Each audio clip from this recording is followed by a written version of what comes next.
സ്ഫോടനത്തിൽ ഉറ്റവരെ നഷ്ടമായതിന്റെ വേദനയിലാണ് മരിച്ചവരുടെ കുടുംബാംഗങ്ങൾ. 6 പേരുടെ മൃതദേഹമാണ് ബന്ധുക്കൾക്ക് കൈമാറിയത്.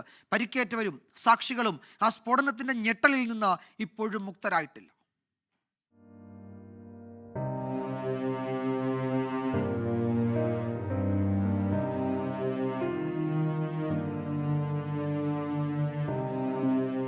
ഡൽഹി LNJP ആശുപത്രിയുടെ മോർച്ചറിക്ക് മുന്നിലെ കാഴ്ചകൾ ഹൃദയഭേദകം. ഉറ്റവരെ തേടിയെത്തിയവരുടെ മടക്കം കരഞ്ഞുകലങ്ങിയ കണ്ണുമായി. ഞെട്ടൽ വിട്ടുമാറാതെ പരിക്കേറ്റവർ.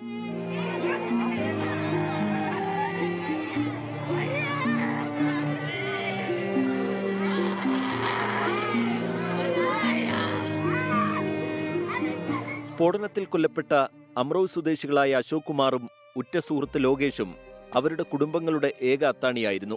പകൽ സമയത്ത് കണ്ടക്ടറായും രാത്രിയിൽ സെക്യൂരിറ്റി ഗാർഡായും ജോലി ചെയ്താണ് അശോക് കുടുംബം പോറ്റിയത്. ലോകേഷിനെ കൂട്ടാനായി അശോക് കുമാർ എത്തിയപ്പോഴായിരുന്നു സ്ഫോടനം.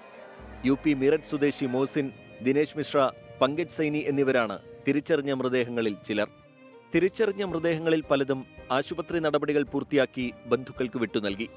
ഉറ്റവരെ നഷ്ടപ്പെട്ട വേദനയിൽ നിർവികാരരായാണ് മോർച്ചറിയിൽ നിന്നും പലരുടെയും മടക്കം.